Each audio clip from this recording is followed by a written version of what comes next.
Mr. Mo Kelly here, KFI AM 640, live everywhere on the iHeartRadio app. And let me tell you off the top, get you ready.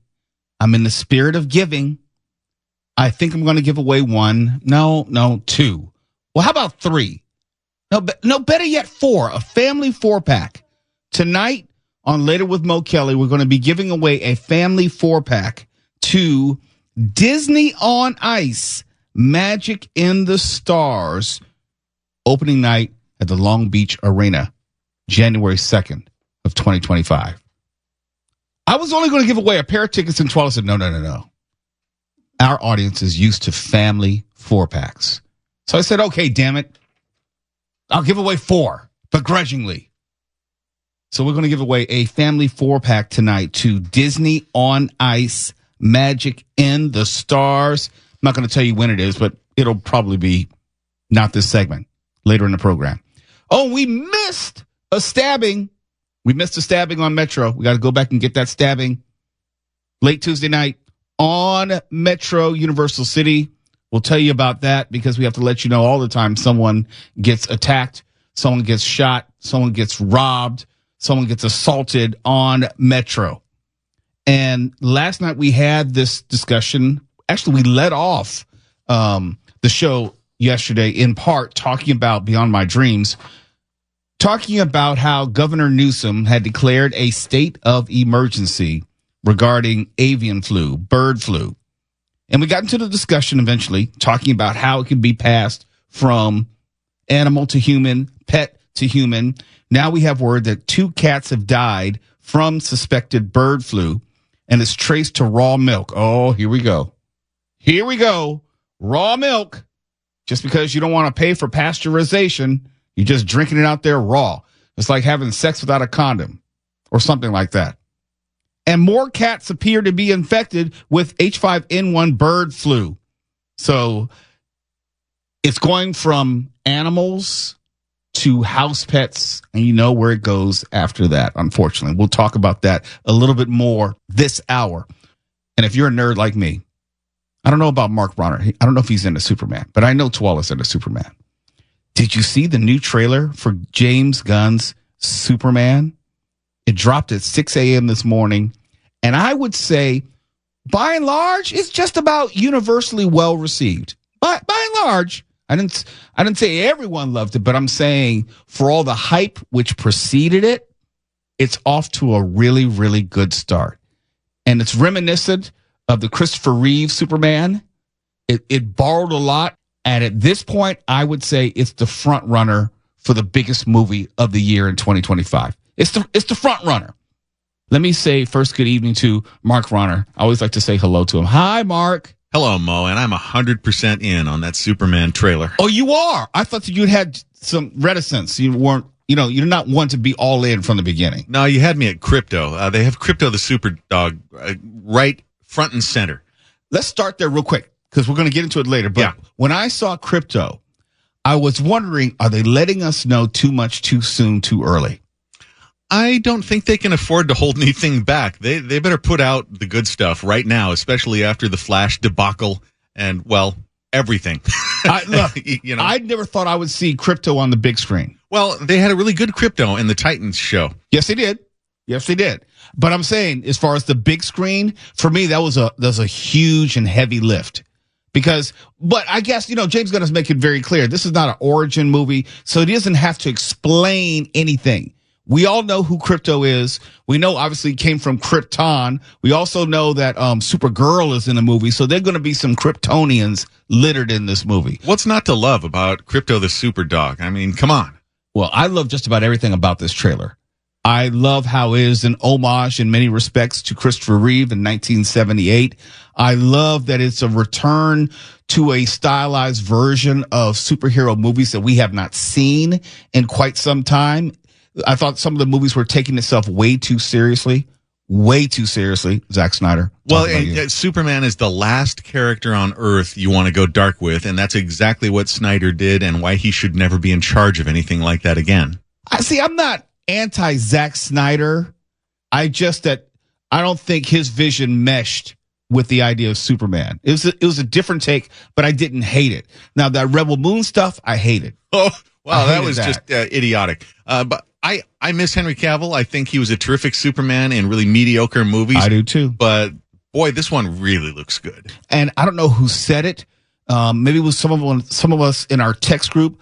It's one thing to play Superman, but it looks like Cornswet can play Clark Kent.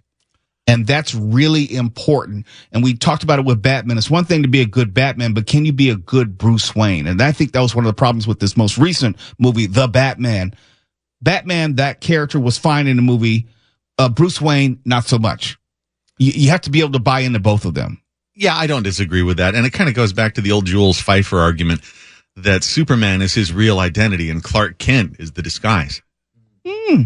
That's interesting. I would debate that, if only because Superman is more naturally who he is, but Clark Kent is the person that he's lived as for all of his natural Earth life. That's his deep cover identity. His real identity is the tights and the trunks. Did you notice that they brought back the trunks? Hell yeah, I did. Yeah, it's Superman. You got to have the trunks. It's hard for me to get with that. People Forget that superhero costumes with the trunks and the capes were taken from old school pro wrestlers. Yeah, why not? No, I get that. That's the difficulty that James Gunn will have trying to blend the old with the new. And I think of this world in the social media age. How would that be perceived? We have the guy running around in tights and trunks. Well, we got to get past these superhero movies that act like they're ashamed that they came from comic books. I think it's great that people are going to have this to look forward to, because Superman is also all about decency and kindness, and we are starved for that right now and have been. You know what? Wait till they find out what else he's for. They're going to call him woke as hell. Superman, woke, you don't say. But they don't know the character. They just don't know when he's fighting the Klan or whatever. That's Superman. Next, they'll call Jesus woke. And this just in, Superman is kind of comic book Jesus. Shh, keep it to yourself. Because if they find out, it might ruin their whole world. They might cancel Superman. Oh, that is coming. Oh. Tuwala, let them know. That is coming. It's on its way.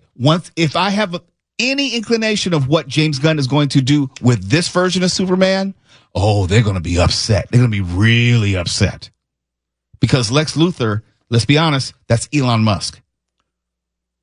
I think there would be a lot of Lex Luthor fans in the United States in the year of our Lord 2024. If they know Superman, the parallels are undeniable. No question. From the technology, from the money. Except Lex Luthor is smart. KFI AM 640. We're live everywhere on the iHeartRadio. Head over to NFLshop.com for the largest collection of officially licensed gear from all your favorite brands. NFL Shop is your ultimate gifting destination for jerseys, t-shirts, headwear, and more. Take your game day style to the next level with the best selection of NFL gear anywhere. Show off your team pride this holiday season with styles fit for the whole family. To shop now, go to NFLshop.com. App. You're listening to Later with Mo Kelly on demand from KFI AM 640. And last night I was trying to give Metro credit. It's like so much time had gone by and no one was stabbed, killed, raped, assaulted. Nothing super bad had been happening on a Metro bus. Nothing had been happening on a Metro train. Nothing had been happening on a Metro platform. And unbeknownst to me, there was one which slipped through the cracks. A man was stabbed in the back on Universal City Metro platform. Someone just standing on the platform. Could have been you. Could have been me. Could have been Robin, who's in for Stefan. Could have been Mark Ronner. Could have been any of us. Get stabbed in a back. The stabbing was reported around 9:45 p.m. Tuesday night. According to LAPD, officers responded to the station regarding an assault with a deadly weapon call where they found the victim. Quote, Metro's focus is on ensuring our system is safe for our customers and employees, even as our county works to address the drug addiction and untreated mental illness challenges that result in incidents like the one on our system last night. That's Metro spokesman Jose Ubaldo, who has yet to reach out to me and say when he's going to come on the show. He goes on, we value the continued partnership with our city and county partners in ensuring the Metro system can get the people of Los Angeles where they need to go and safely, close quote. Twala, I don't know if you caught that, but I don't know if you caught how they wanted to throw in an excuse in an explanation of what happened. Yeah. You know, the drug addiction and untreated mental illness challenges that result. In other words, it's a result of that. And you're saying it's beyond our control. We can't control mental illness. We can't prevent drug addiction and then the actions of those who are under the influence. What is it you want us to do? I caught that. I hope you did as well. Because the bottom line is either it's safe or it's not safe. Nobody really wants to hear about, well, this is why it's so difficult to make it safe, or these are the obstacles that are confronting us, or these are the things that we can't find a way to deal with. If I'm on a Metro platform, I'm not going to stand on there and say, well, you know, someone might be addicted and I'm taking my own life in my hands. Or, well, you know, someone might be dealing with untreated mental illness. It's not Metro's fault why they can't provide a space and place in which there is some degree of security. But here we are. That's why I say I can't in good conscience recommend Metro for anyone. If I said that there was a decent chance of you getting stabbed in the back, it's not like you're provoking someone. It's not like you're in an altercation with someone. You're just there. And you're not paying attention. Someone stabs you in the back. Maybe they are drug addicted. Maybe they are suffering from some form of mental illness. Maybe it's some sort of combination of both. But that should not have to be at the forefront of your mind or even in the back of your mind just because you're coming home from work. Maybe you are on the phone because when you're on the Metro platform, that's probably the best time for you to use your phone because not all places on the system will you get any type of phone service. They haven't worked that out yet. It shouldn't have to be a life or death decision to get on the Metro. And I'm not exaggerating because I heard from various listeners, going back to even Pastathon, who said, yes, it is that dangerous. In fact, Mo, you are underselling it. How many incidents which actually happen from day to day to day? You shouldn't have to worry about getting stabbed. And mind you, this is in full knowledge of what has happened prior to this moment. It's not like there's this rash of incidents that's come out of nowhere and it's caught everyone by surprise and we don't know how to respond to it. No, we should be pretty accustomed to the idea of someone being harmed through no fault or decision of their own other than going on a Metro platform. We don't know if this person was even at the end of their route or at the beginning of their route. For all we know, since the Metro Universal City's basically at the end of the line, they probably, since they're on the platform, they're probably just beginning their Metro journey. It shouldn't have to be like this. It shouldn't have to be like this. Now, would it have been different if there was a Metro police officer on that platform? I happen to believe it would be. Because whereas a person like you and me, we're not always of the mindset of looking for threats, I tend to believe that law enforcement, they are. Because that's kind of the job. That's what they're there to do. I know that I would be safer in a situation like that if there was a dedicated officer on that platform. Why? Because the people are most exposed at that point. Less so on a train because presumably you have to get past the turnstile, what have you. And there are more cameras. But if you're on a Metro platform, and I say this because I know what they're like, and I would ride to Universal City all the time, you're exposed. And like I say, when you go to a gas station, you should always have your head on a swivel. That is true of a Metro platform, but I'm not going to blame the victim. I'm not going to blame the person for simply walking onto a platform and getting stabbed in the back. This is 9:45. It's not 3 a.m. It is not 3 a.m. 9:45 is not all that late. It's not the time where it's like, well, you shouldn't have been out that late. You know, it's almost like blaming the victim in the sense of, well, you shouldn't have worn that skirt. If you didn't wear that skirt, then that sexual assault wouldn't happen. No. We're not going to blame the victim here. This is obviously an unsafe environment. It is.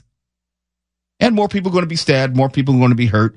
And maybe I was lulled into a false sense of security because we went a period of time without having to report another assault. Looking at the metro system and at least their existing major platforms, it says there are only 102 stations serving the 6 major lines, right? Uh-huh. Now, 11 of these stations are at the end of lines and so forth and so on, but there aren't 102 officers that could be dedicated.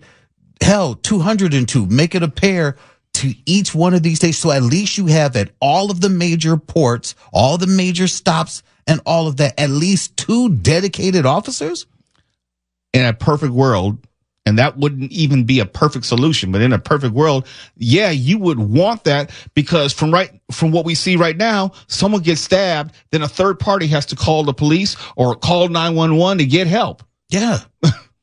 I can get the stops in between, but at least on the mid, just to say, hey, where this ends and where this begins, there will be officers there no matter what. It's 102 stations. Again, when it goes back to the statement which says, quote, we value the continued partnership with our city and county partners in ensuring the metro system can get the people of Los Angeles where they need to go and safely, you are spitting in the face of the person who just got stabbed. Don't tell us thank you for the partnership. Tell us what you're actually going to do, which is different, which is going to increase that safety quotient. Because as far as I'm concerned, it's just as quote unquote unsafe today as it was the night in which the person was stabbed. What's different today? Why should someone feel any more safe today? Why is it less likely someone's going to get stabbed in the back today as opposed to Tuesday night? These are the questions I would ask, but I'm not going to be able to ask them because no one will actually come on here and come and answer to you, the general public, as to what is being done, what needs to be done, what they're trying to do, what is between what they're doing right now and what they hope to do. These are very basic questions. How many more people need to be stabbed? How many more people, let's be honest, need to die? It's not like no one's died. How many more people need to die before we can have a serious conversation about what needs to get better like right now? I know they voted on having a metro police force. Well, that's still years away. How many people are going to die between now and then? How many people are going to be stabbed? How many people are going to be assaulted? I don't know, but more than 0. You're listening to Later with Mo Kelly on demand from KFI AM 640. Last night we told you about Governor Gavin Newsom declaring a state of emergency regarding avian flu, bird flu here in California. In other words, preparing the state, if need be, to reallocate resources to deal with it if there should be an outbreak. And if you're wondering how close are we to that or the amount of infections, there have been a handful of infections, people who have been infected. And up until this point, these are people who have been dealing with cattle, other animals who have been infected. But there's also the possibility that it can move over to different segments of the population. For example, 2 cats have died recently from suspected bird flu, and it was traced to raw milk here in California. And we know that there is this trend, an increasing trend of people wanting to consume raw milk. The Department of Health issued a release today saying the 2 cats that died consumed milk from Raw Farm after the company voluntarily recalled all raw milk and cream products earlier this month. The recall for the products was earlier in December. We're almost the last third of December. So there is a delay in all this. Even though they've recalled the products, people have still purchased products, haven't fully consumed them. And in this case, it seems that people consumed them, gave them to pet cats, and the cats consumed them. Quote, after consuming the raw milk, the cats reportedly showed onset symptoms of lack of appetite, fever, and neurologic signs. The infected cats died after severe worsening of their illness and subsequently tested positive for influenza A rare result in cats. And we had talked about this yesterday, how if it's already in the pet population, it's that much closer to the human population of you and I and everyone else. Now, I'm not going to consume raw milk, and no one in my household may consume raw milk, but there is a possibility of pet-to-pet transfer. For example, I often, or I should say my wife and I, we take our pets to like a dog hotel. If my wife and I are out of town, take it to a dog hotel, they're interacting with another 25, 30 dogs for 2 or 3 days or however long we're gone. So you don't know. It only takes one to get into that population, and then you have a situation which is beyond our control, and then of course pets interact with family members. Now, we don't know, as far as the cats which died, the status of the household itself. That's something we may know in the coming days. I look at it as, if we know for a fact it can be spread by way of coyotes. We know there's a coyote plague here in the Southland. If it can get from coyotes, who all these people who want to leave food out in their backyards and all that for the coyotes and attracting these animals, it just takes one infected coyote to leave some droppings in your backyard. Your dog goes out and sniffs it. Next thing you know, you're like, come here, Fido, and Fido's licking you in the face because it's all fun and games with your dog until you've caught it from your dog. You may have one of these cats. What if one of these cats was an outdoor cat and they went outside into your yard and used the restroom? Now you're out there, your dog is out there.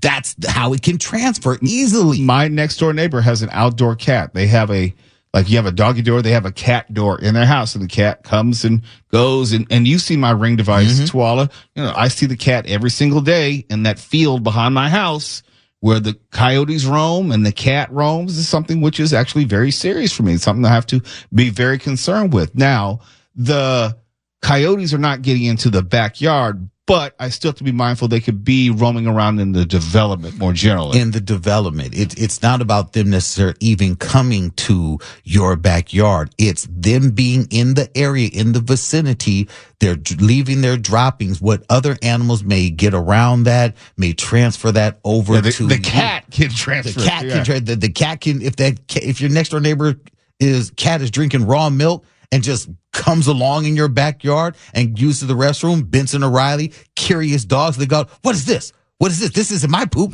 Riley, is this your poop? No. Benson, is yours? No. They sniff it, and next thing you know, they can easily contract it that way. Yeah. This is going to be something that we're going to have to deal with now. People are going to say, you're just overreacting. You're a fear monger. You just want to have something to talk about. No, this is something we're going to have to deal with. I mean, I know someone listening right now is a cat owner. I know someone listening is a pet owner. I know someone listening right now consumes raw milk. I know all three things are true. This is something we're going to have to deal with. If anything, we need to be aware in advance and be mindful in advance. And hopefully we won't be so stuck in our ways and determined to politicize everything where we won't make the same mistakes. But I don't have much faith in that because recent history. That's all I'll say about that. It's Later with Mo Kelly. Do not go anywhere. I have not forgotten. Coming up later this show, I can't say it's going to be right now. Well, should we open the phones right now? Should we do it right now? Should we give away these 4 tickets, the family 4-pack to Disney on Ice, Magic in the Stars, the great show, which is coming up specifically at the Long Beach Arena on January 2nd. Should we give away the family 4-pack now, or should we make them wait just a little bit more? It's too early. Well, maybe I should open the phones. Caller number, KFI AM 640. We're live. Head over to NFLShop.com for the largest collection of officially licensed gear from all your favorite brands. NFL Shop is your ultimate gifting destination for jerseys, t-shirts, headwear, and more. Take your game day style to the next level with the best selection of NFL gear anywhere. Show off your team pride this holiday season with styles fit for the whole family. To shop now, go to NFLShop.com.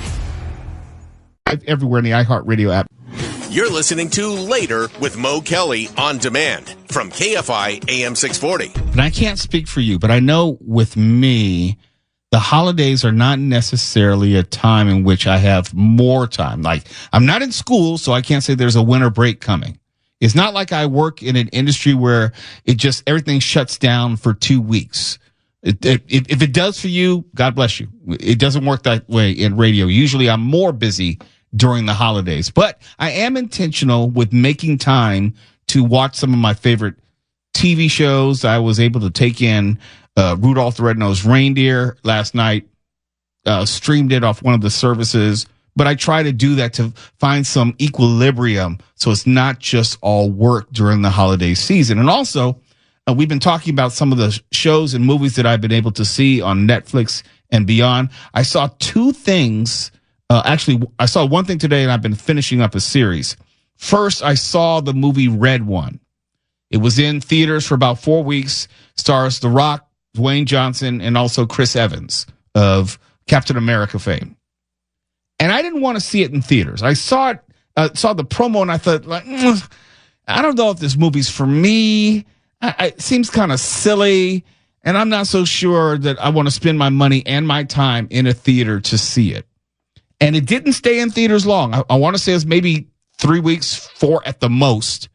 And now it's available on Amazon Prime. And it has only one commercial at the beginning because they let you know this is offered free of commercials thanks to Capital One. So the ad did its job. I remember it was Capital One. And then you get to watch the movie uninterrupted. And if you haven't seen it, the premise is that Santa is both real and has been abducted by some mysterious, nefarious force. And Chris Evans is this super uber hacker, shady dark web person who can find anyone. Dwayne Johnson plays this guy named Callum, who sits at the right hand of Santa, and protects him. He's the head of security for Santa. That's the premise of the movie. And there are moments where it's unclear whether it's supposed to be for kids or adults. There's profanity in there, which makes you think it's for adults. There are bikini-clad women wearing thongs with their booties jiggling, which makes you think, okay, this is for adults. And then you keep watching it, and it forgets that you just showed some booties jiggling, and they want to make it almost like it's telling a heartwarming story about the importance of Christmas and kids being on the nice list and not the naughty list, and how Christmas keeps everyone young and yada, yada, yada, blah, blah, blah. It seemed like he couldn't make up his mind. Long story short, it was fine for streaming. I think I would have hated it if I paid $25 ticket in food and used a good 2.5 hours of my time, not counting driving to and from the theater. It's a solid 4.5, 5 out of 10. So go ahead and see Red One. Just don't see it in theaters. It wasn't bad, but it wasn't really great either. What have you been watching lately, Mark? I think instead of watching Red One, I'll just hit myself in the head with a rubber mallet a few times. It had the dumbest trailer of anything I'd seen in a while. So I appreciate you being the guinea pig on this one. You had mentioned that you were watching The Agency, and we talked about this a week or two ago. That is the remake, the American remake on, what is it, Showtime? Of a French show called The Bureau. And I have just watched the first season of The Bureau, and I've got to tell you, it's one of the best shows I've ever seen. It's right up there with The Wire. It's smart. It's tense. And I watched the first episode of The Agency, and it's pretty much a scene-for-scene remake. I believe they may change some things down the line, and you're much further ahead than I am. But now that I've gotten one season of The Bureau under my belt, now I'm going to go back to The Agency and get caught up on that. For those who don't know, The Agency is obviously about the CIA, and Michael Fassbender is an operative who's been out in the wild, as they say, for a good 6 years. And now he's re-entering society to work more as an analyst as opposed to a field agent. He has a daughter who kind of knows what he does, but doesn't really understand the seriousness and the danger of what he does. And it is a show within a show. Michael Fassbender's character, Martin, is trying to repair his relationship with his daughter because he hasn't been in her life for a good 6+ years. He's going through all of this psychological evaluation to see if he's fit to re-enter the agency as an analyst and also re-enter society. But it's not a spy thriller in the way that we usually would think of it. It's more psychological, and it's more about the subtleties of what the agency does to turn people and to manipulate world events. It has a great cast: Michael Fassbender, Jeffrey Wright, Jodie Turner-Smith. There's some really solid performances. But if you're going to watch it thinking it's like the Bourne Identity or James Bond movie, you'll be sorely disappointed. Yeah, it's much closer to the John le Carré end of things. But that said, it's remarkably tense. Both versions are. The agency and the Bureau are. But I have a feeling, based on what I've seen, clips that I've seen, that the agency might kind of Americanize things up a little bit, maybe a little bit more stylized in its presentation, just slightly. Although the French version is just terrific. I couldn't point to a single thing wrong with it if you held a gun to my head. Oh, and I forgot, Richard Gere is in it. Yeah. And Richard Gere plays the CIA station chief, and he's kind of an a-hole, kind of. But it's nice to see him, as he's aging in real life, adopt different roles. He's the elder statesman in this show. And it's nice to see him back on the screen as it is. Now, since you're, I think, maybe 5 episodes further than I am, is there violence I can look forward to? Bits and pieces, more in flashbacks than anything. Yeah, it's all about manipulation in the Bureau. And but that doesn't mean that it's not an exciting show. I mean, it'll have you jumping out of your skin. Oh, there are some really, really tense moments where you don't know if this is going to become violent. Yeah. And maybe before the end of the season, you'll get all the violence. But it's not the type of cinematic violence that you are accustomed to when you're thinking of movies. Like if you're watching maybe the Night Agent or any of these other Citadel, these other spy thrillers where they're jumping from planes to trains. There's none of that. Citadel's terrible, and the Night Agent's entertaining, but it's just kind of a rehash of 24. Really enjoyable, though. Yeah. And there's an audience for that. But if you go into the agency expecting it to be that, you're not going to like it. It's much more cerebral. I guess you could call it cerebral, but it struck me as ringing truer than any of the Hollywood phonier spy shows. Like I spent some time last night watching a documentary with John Kiriakou, the real life CIA agent who spent 2.5 years in jail for blowing out the torture in Abu Ghraib, I believe it was. And he went down the list of clips from spy movies, and he was like, yeah, this one's realistic. This is like a 4 out of 10. This one's garbage, blah, blah, blah, blah. I like watching that kind of stuff. And to me, the Bureau, if not the agency, that would have been maybe a 9 on the realism scale.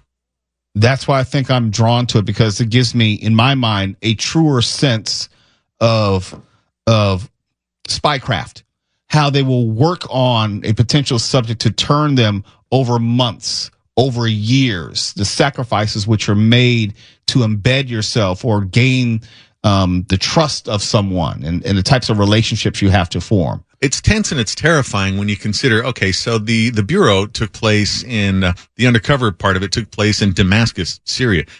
I didn't know that much about that country, to be really honest with you, so I found it really enlightening to watch this season. The agency, he went undercover in Africa. I forget where in Africa. Yeah, it was a few countries. I can't remember where, but there are a number of countries. It's part of the Sudan conflict. That's all I can remember. Yeah, so that part's real interesting. And try to imagine, so when I was going through my processing when I was a much younger man, if there are 4 directorates in the CIA, and the clandestine one is the one that I was meant to go into, and they send you where you speak the language. Don't run past that. Reset for everyone how you are on your path in the CIA. Really briefly, I got recruited out of college, and I went through all the way to the end, and I wound up not doing it. But they send you where you speak the language, and I only spoke French, and I know they sure as hell weren't going to send me to Paris. It was probably going to be Haiti, someplace like Gabon, Africa, or someplace. And I started to get an overwhelming fear that I'd just walk around a corner, somebody'd put a black bag over my head, and I'd get shoved into a van, and nobody'd ever see me again. This is that kind of show. And it's really good. It's terrific. They both are. I should repeat that the Bureau is not streaming right now, but there are ways to find it.